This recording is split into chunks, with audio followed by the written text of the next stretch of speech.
¿Qué tal, cracks? Sean todos bienvenidos después de 10 segundos en silencio en Spotify.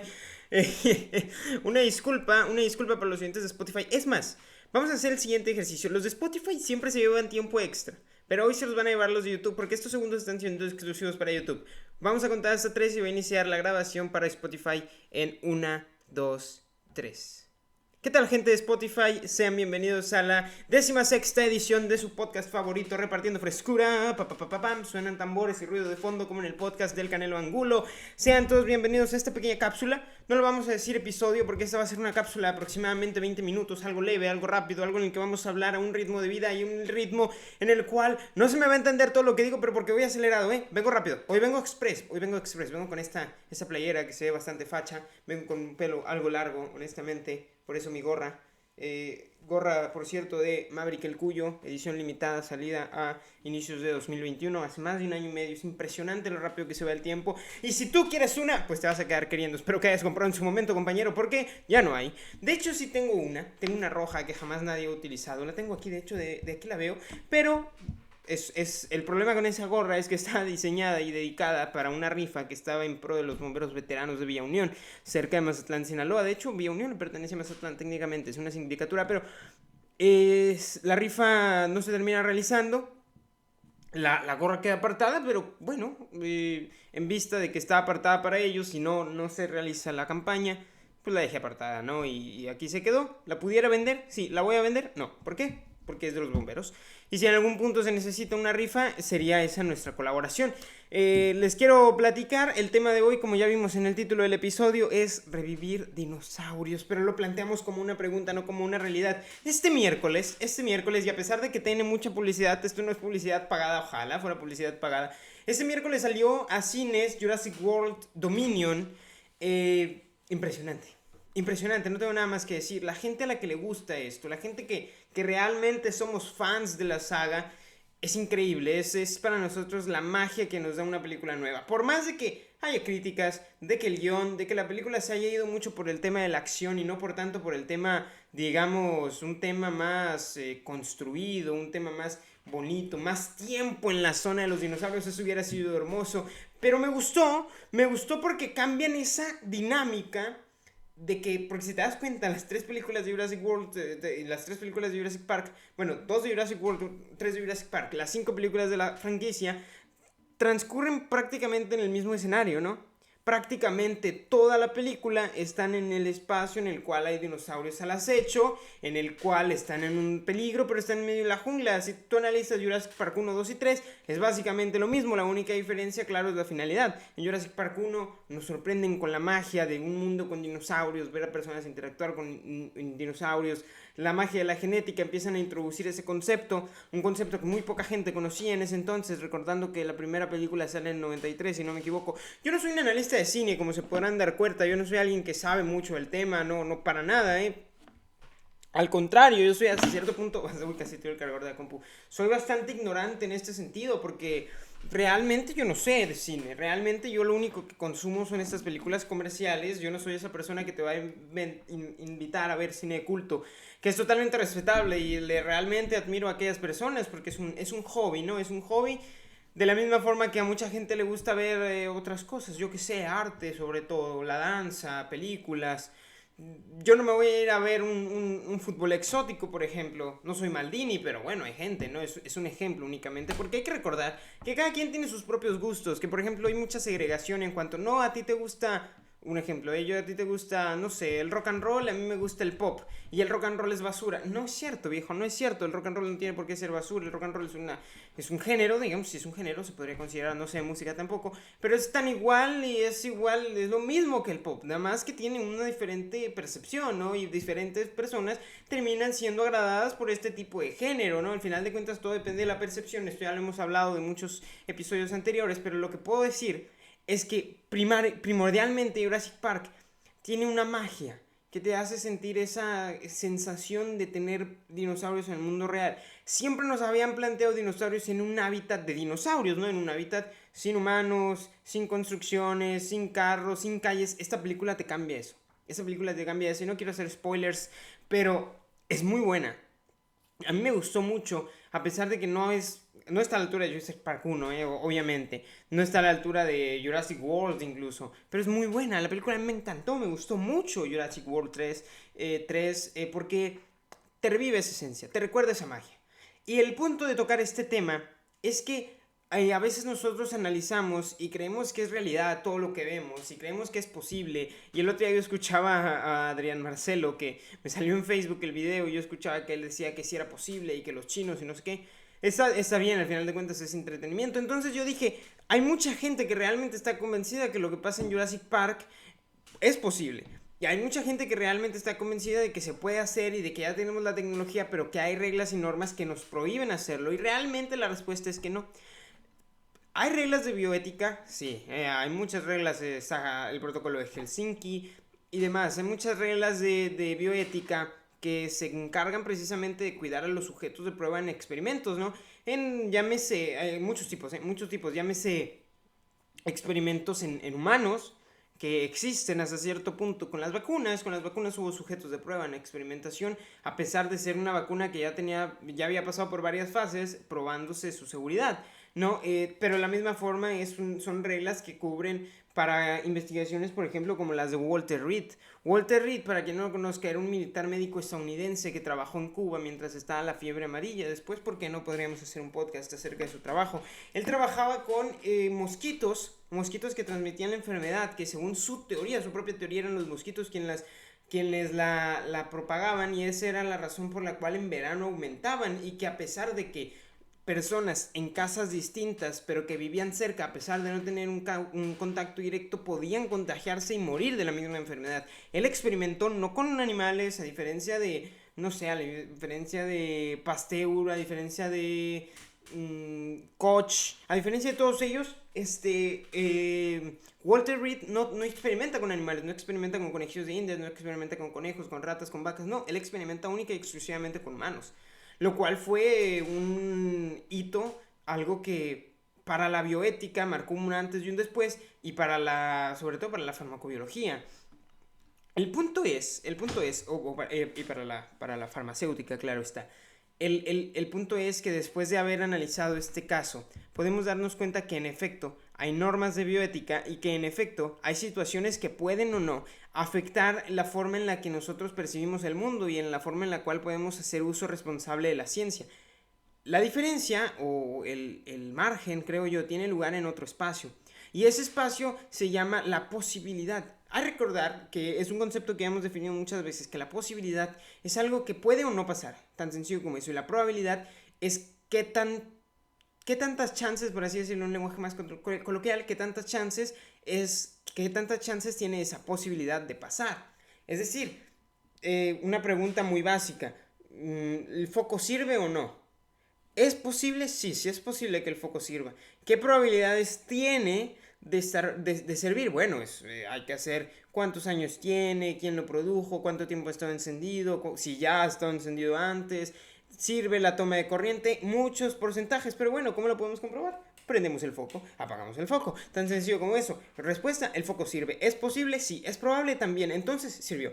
No todo, claro que siempre hay un porcentaje de probabilidad que se basa entre el 0 y el 1, y que muchas veces puede que, incluso si es un 99, que pase lo que está fuera de ese 99%, porque la magia de la probabilidad es que técnicamente todo es posible porque está dentro de la posibilidad, simplemente es menos probable a que pase. Es lo mismo que vamos a poner en el ejemplo ahora. ¿Es posible revivir a los dinosaurios? La realidad es que no. ¿Probable? Pues si no es posible, tampoco va a ser probable. A ver, posible puede ser. Posible puede ser, pero no como nos lo plantea Jurassic Park, o no como nos plantean las películas, o como nos hemos planteado incluso nosotros mismos, parte de la cultura popular. Nosotros nos planteamos que existen las minas para los yacimientos de mosquitos en ámbar. Existen, sí, las fotos de los mosquitos en ámbar existen, claro que sí, y los mosquitos también, y son mosquitos prehistóricos que en algún momento consumieron ADN y sangre de los dinosaurios, ¿no? Por así decirlo. Estamos hablando de un periodo preclásico. Ahora bien, algo muy serio y algo que realmente va en serio y que no podemos dejar pasar, es que en realidad el ADN se oculta en el núcleo de las células. Y los glóbulos rojos, los eritrocitos, no tienen núcleo. Entonces, el ADN en sí está en todas las células. Nosotros en el cuerpo humano tenemos dos tipos de células. Tenemos los gametos, que son las células reproductivas. Estamos hablando en el caso de los hombres espermatozoides, en el caso de las mujeres los óvulos. Y las células somáticas, que son todo tipo de células que no tienen, que no son gametos, ¿no? Entonces, los glóbulos rojos no tienen núcleo. Al menos cuando el punto es que ¿cómo se dice? ¿Cómo lo podemos decir? En la sangre está formada por eritrocitos. ¿Qué son los eritrocitos? Los eritrocitos pues son los glóbulos rojos, que son esas bolitas rojas que nosotros nos marcan cada que buscamos una imagen de la sangre, ¿no? Eso es un eritrocito. Los eritrocitos al madurar pierden su núcleo. Entonces, si no tienen núcleo, significa que no tienen ADN. Pero entonces, si los glóbulos rojos, que son la principal la principal causa o la principal, digamos, el principal ladrillo de lo que forma la estructura de la sangre, si ellos no tienen ADN, ¿cómo es posible que el ADN pueda sacarse por la sangre? Muy sencillo. Ahora sí, dejamos de lado los eritrocitos y vamos única y exclusivamente a los glóbulos blancos. Los glóbulos blancos también conocidos como leucocitos. Los glóbulos blancos sí tienen núcleo. Y de hecho es una fuente muy buena para saber el ADN, porque este núcleo, por alguna u otra razón que no conozco, tiene mejores facilidades, número 1, de extraerse, y número 2, de analizarse los cromosomas dentro del núcleo del glóbulo blanco. El glóbulo blanco pues es parte, ¿no? Está presente, los leucocitos son parte de la sangre y nada más. Ahora, la diferencia está en que, tenemos que la sangre sí puede compartir el ADN. ¿Por qué no se podría si tenemos un mosquito que claramente chupó sangre de un dinosaurio en aquellas épocas? Porque de algo debe haber chupado sangre, ¿no? Podemos correr con la mala suerte de que le haya chupado la sangre a una musaraña, que, bueno, la musaraña es ADN mamífero y en algún punto tuvimos una cierta relación con ella. Sí, pudiéramos tener la suerte, pero qué tan probable es cuando claramente las grandes especies pues eran los dinosaurios en aquel entonces. La realidad es que los dinosaurios vivieron hace aproximadamente 46 millones de años, ¿no? Algunos de los dinosaurios vivieron más, otros vivieron menos, antes, después. El punto es que podemos poner un límite en 45 millones de años. Poco más, poco menos, ¿no? 45, 50, 60, 40, 30 y tantos. Podemos seguir diciendo que hubo estas adaptaciones y demás. Sin embargo, el ADN es una estructura, es una cadena que sí se puede encontrar, pero que no se preserva tanto. El mosquito se pudo preservar gracias al ámbar. Sin embargo, lo que hay dentro del mosquito no va a ser así. Porque así como la fosilización es un proceso sumamente complicado, también es sumamente complicado que el mosquito sobreviva. Pero, el mosquito ya sobrevivió. Tienen toda la razón, compañeros. El mosquito sobrevivió. Sin embargo, a pesar de todas estas condiciones, el ADN necesita tener una temperatura ideal de 5 grados centígrados para ser conservado. 5 grados centígrados en los que evidentemente hubo glaciaciones, en los que evidentemente hubo procesos más calientes, evaporaciones, la Tierra emitió energía, emitió calor. Entonces no se mantuvo una temperatura ideal, claramente. Y aún si se hubiera mantenido una temperatura ideal, la estructura del ADN no puede durar más de 6,8 millones de años. ¿Y por qué no puede durar más de 6 millones de años? Más de aproximadamente 7 millones de años. Porque así lo marca, por ejemplo, si no me equivoco fue Richard Dawkins en su libro El gen egoísta, o si no fue Yuval Noah Harari en su libro Homo Deus, quien nos da esa información. Pero si ustedes quieren que les dé la información más exacta, en 2012 se publicó un artículo que se publica en varios diarios. Por ejemplo, en un diario muy internacional que se llama elperiódico.com, si así lo quieres decir. Y estoy totalmente de acuerdo, no es una fuente confiable, sin embargo, aquellos que lo descubren sí lo son. Y fueron el científico se llama Michael Bounds, no sé cómo se pronuncie, pero ellos dicen que no, a pesar de que sí nos llama mucho la atención, es un científico de Nueva Zelanda. Sí, es muy bonito poder duplicar el ADN y poder tener el ADN ahí, sin embargo no puede sobrevivir más de 7 millones de años. Es decir, nosotros vamos aproximadamente entre 35 y 39 millones de años atrás. Entonces, no tenemos la posibilidad de revivir a los dinosaurios. ¿Qué si pudiéramos revivir? Otra situación, antes de hablar de eso. Otra situación, supongamos que el revivir un dinosaurio es posible. ¿Por qué? Porque la ingeniería genética nos permitiría hacerlo. ¿Hay descendencia del dinosaurio hoy en día? Sí. ¿Descendientes directos? Sí, los vemos prácticamente todos los días, que son las gallinas, ¿no? El Gallus gallus. Pero, ¿por qué no se puede? Podríamos tomar ese ADN de la gallina, meterle aquí, quitarle allá y empezar a modificarlo en un proceso que necesitaría muchísimos genetistas, biólogos moleculares y demás y demás y demás. Proceso evidentemente carísimo y sumamente complicado, pero posible sí es posible.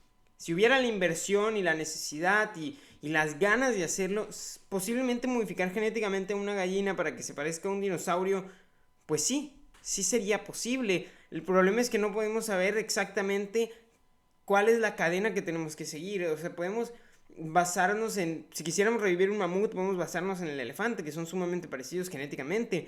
Si quisiéramos revivir a un gorila, podemos basarnos en el ADN de los seres humanos, que somos 90% iguales genéticamente.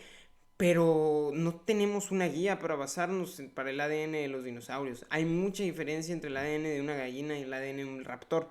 Que pudiéramos modificarlo, sí, pero no sabríamos exactamente en qué dirección lo estamos llevando. Y no hay, insisto, no tenemos ese mapa, no tenemos ese molde. Es como cuando estás dibujando, tienes líneas en un libro colorear, tienes líneas para colorear dentro de ellas. Nosotros estaríamos coloreando algo que no sabemos qué es. O sea, nada más estaríamos coloreando sin líneas, sin rumbo, sin guía, sin colores incluso. O sea, no es fácil, es de hecho sumamente complicado hacerlo. Ahora, ya que planteamos la posibilidad que es bastante posible, digámoslo así, es bastante posible que pase, de que el ADN sea utilizado única y exclusivamente para el... Ay, no, mire, es cierto. Estaba sacando cuentas en mi cabeza acerca de unas horas tenía. Pero no, tengo hasta 5:30, es cierto. Se me fue el rollo. Pero sí, plantear el ADN como algo que podemos trazar, algo que podemos manipular a voluntad propia, no es así. A pesar de que yo soy de aquellos que defienden que la ingeniería genética es una cosa bellísima y es lo que en el futuro guiará las investigaciones, porque estoy segurísimo al respecto, estoy sumamente convencido de que así será. Realmente va a ser muy complicado, más complicado de lo que uno piensa. ¿Por qué va a ser más complicado de lo que uno puede llegar a pensar? Por tan la sencilla razón de que, insisto, no tenemos esa guía y que es la estructura con la cual se escribió la vida. Entonces, cambiar un poco es como cambiar la cadena de todo lo que se ha hecho y de todo lo que sigue. ¿Qué podemos si pudiéramos revivir a un dinosaurio, tuviera muchísimas más diferencias, tuviera muchas temperaturas. Para empezar, los dinosaurios se dan en diversos climas, ¿no? La mayoría de ellos en climas relativamente cálidos. Entonces, supongamos que los dinosaurios tienen un lugar de ser, tienen su razón de ser, pueden y ser, y son. Entonces, pero vivieron hace muchísimos años. La calidad del aire de hoy, para ellos y para su sistema respiratorio, sería muy difícil de respirar. Y ahora bien, los adaptamos genéticamente para que puedan respirar la calidad del aire actualmente. Bueno, se podría, sí, se podría. Realmente se podría, fuera posible, claro que fuera factible. Pero temperaturas, enfermedades, virus, bacterias, realmente todo lo que hay hoy se respira. Imagínate algo que da mucho con los reptiles actualmente es brucelosis. Estoy de acuerdo.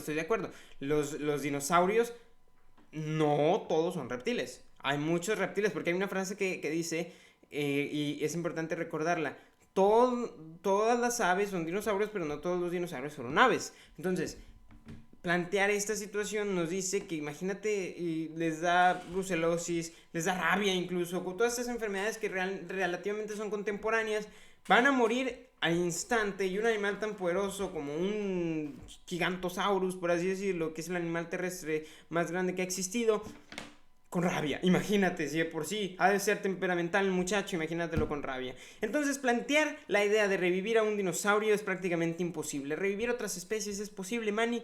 De hecho, sí, y bastante curioso porque sí existe una posibilidad relativamente amplia para que esto se dé. Se puede, hace poco salió un paper de que iban a intentar revivir al demonio de Tasmania con el cual se cuentan con muestras genéticas y de sangre. Evidentemente no han pasado más de 6.8 millones de años, entonces se puede revivir, recordando que este animal se extinguió apenas el siglo pasado.